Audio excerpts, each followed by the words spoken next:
Welcome back everyone to another update video to Metroid Prime 4. If this is your first time visiting this channel, I highly suggest you subscribe and turn notifications on.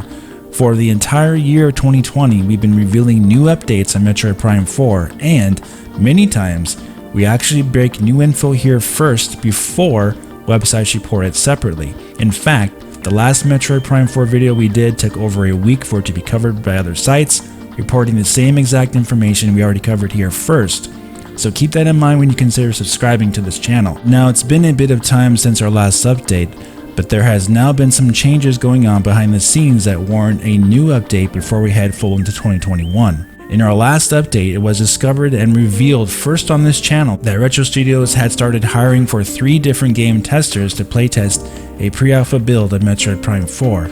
and that the game was going to start testing for bugs and quality control, along with tracking defects during gameplay and updating development hardware for the staff. So the new update we have regarding Metroid Prime 4 is that it appears we can confirm here in this video that Retro Studios has now in fact officially started the demo build testing with these game testers. If you look at Retro Studios' hiring page, all the game testers they were hiring for have now been removed from the site, meaning basically they are now joined up with Retro Studios staff and have begun full testing of Metroid Prime 4. This is an exciting update because the sooner demo testing starts, which it appears now that it has, the sooner it is that we will be seeing the game in action in the trailer very soon. We've been following and tracking every part of the development of this game, of course, more closely this year in 2020, and as we've been hearing those reports of new Switch hardware getting ready to be revealed as soon as early next year, and the fact that they have started fully playtesting builds of Metroid Prime 4, no longer hiring, but now officially begun testing before the end of 2020, at this point it's only a matter of getting through the holiday time period and getting into 2021, so the plans that Nintendo may have intended for 2020 but had to delay can finally be revealed.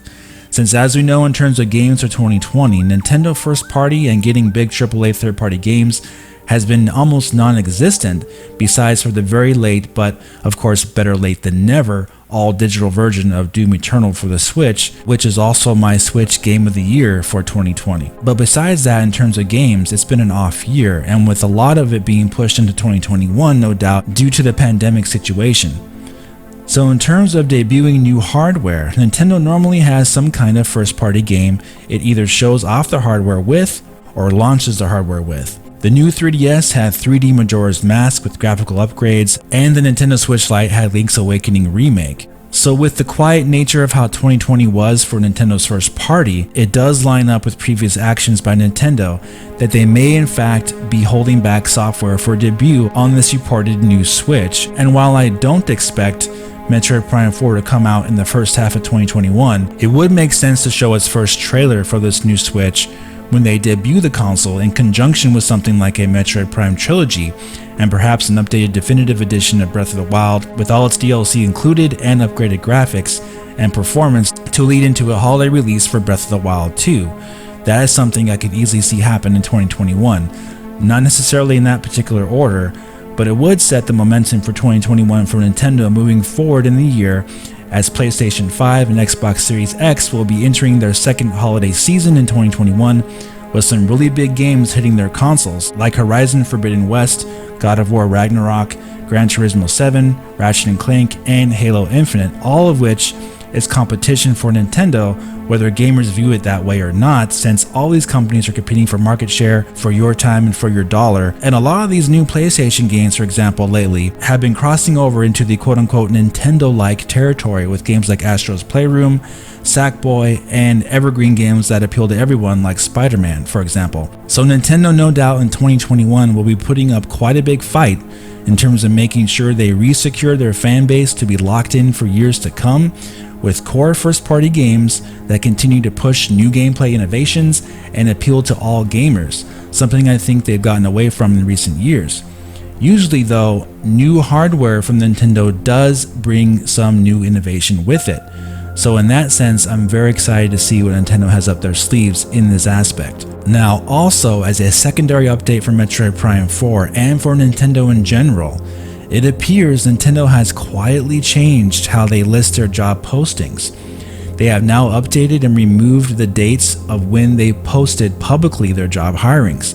Normally when Nintendo or Retro Studios post a new job for hire, for example, they list the date for when the job was posted at the very bottom of the page. And now, as you can see here, for reasons unknown, they both, Nintendo and Retro Studios, if you check their job pages, have removed all dates for which jobs were posted. Now, as you should know if you've been following the updates on this channel, we've been closely looking at these job hirings for a while now, and other websites have been doing the same thing. So the only logical reason to remove dates of posting a new job or a previous job is that Nintendo wants more secrecy in terms of public information on how far along their game progress is, and to have more of a generalization of interpretation of what they're hiring for and for what it is. However, I want to make clear that there is a way around this, at least for now, and that is by looking at Nintendo's and Retro's jobs on their LinkedIn account pages, which does still in fact post the dates of when new jobs start getting listed for hire. This, in combination of simply frequently visiting their job pages to see what you notice that has been added that wasn't seen before,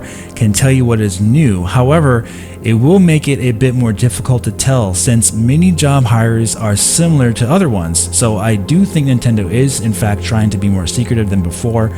but I will be keeping a very close eye on this moving forward. Now, another aspect I want to touch on with Metroid Prime 4 is that recently Retro Studios was hiring storyboard artists to, and I quote, define emotional scenes that will resonate with audiences and explore interesting and innovative scenes that elevate the narrative. And while some Metroid fans may have been worried that this could mean yet another Metroid Other M situation with overdramatic and drawn out cutscenes and perhaps putting way too much emphasis on Samus's inner thoughts that many fans expected or wanted,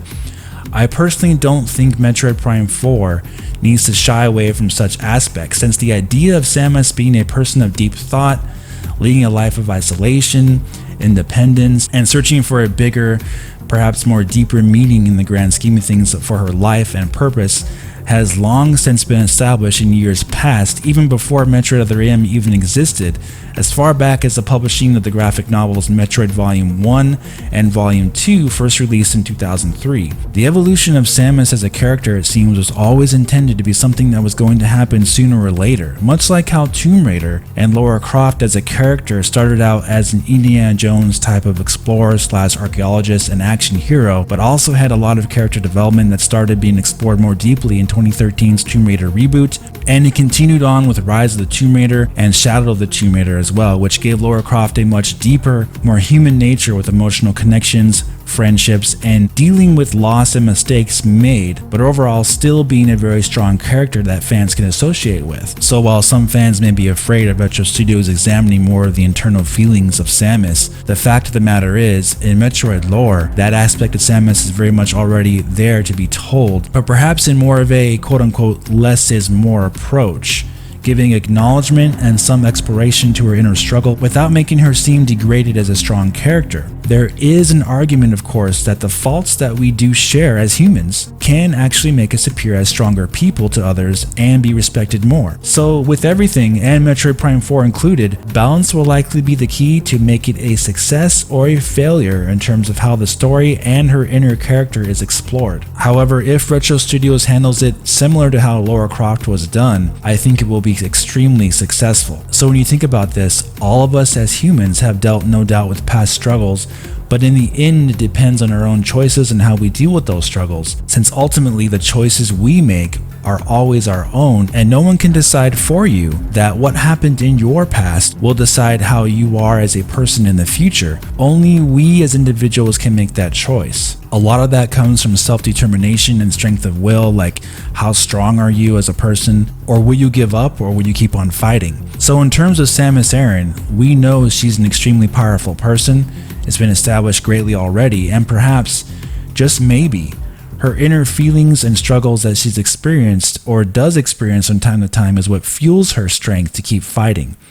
And these kind of aspects can only be explored if we get to see those things examined in a game or story element. Now, it's not only about exploring Samus's character. As you may have noticed, there is always some kind of darkness that follows Samus, whether it's in dark creatures, Dark Samus herself, or with the dark atmosphere she seems to inevitably find herself in, I see this darkness of tone continuing with Metroid Prime 4. It seems to always find its way in how Samus is explored as a character and how Metroid games are set. And this term darkness gets thrown around a lot, but something to keep in mind is that darkness doesn't have to mean scary. Darkness can mean tone or emotion or feeling. An interesting thought that can come up with Metroid games and Metroid Prime games is the thought that the darkness that surrounds Samus in each game is something that actually draws fans to those games. People seem to like dark themes. They enjoy dark atmosphere, dark storytelling, dark and immersive music. And why is that, you may ask? Well, perhaps it's due to those themes being set before you that bring a sense of reality to the game world, since without the dark, you can't have the light. And a world that is always shown in the light tends to be less interesting. Darkness in storytelling, when it does bring the light into it, can evoke even more emotions to the gamer than something without it. And it's the never-ending pursuit of this goal of storytelling that separates successful movies, games, and novels from each other. And just like a lot of things in life, less is actually more. Like with the ending of Super Metroid, for example, there was no dialogue at all, but the message was very sad and dark for Samus, and the relationship between her and the once baby Metroid was extremely powerful. So for Metroid Prime 4, since Retro Studios wants to evoke emotions in cutscenes and story, I can see them using both spoken narrative and silence with how they want to convey such emotion. And usually Metroid games are not these happy types of games anyway, so most likely they're going to be reaching out for a dark theme to tell and to convey emotions for that. So with all these things we discussed in this video and throughout previous videos in 2020, those are the reasons why I'm very excited to finally see all of what Retro Studios has planned for Metroid Prime 4. Now, we all know that we haven't seen the actual game yet, and we haven't even got a taste of its art or its music, but we do have the essence of Metroid that lives inside each fan, and the desire to see this finally happen and be revealed no doubt can be both frustrating and exciting, since we now know how close it is to being shown from the latest information. But what if I told you that Samus is actually closer to us than you thought when you first started watching this video? In fact, she's so close.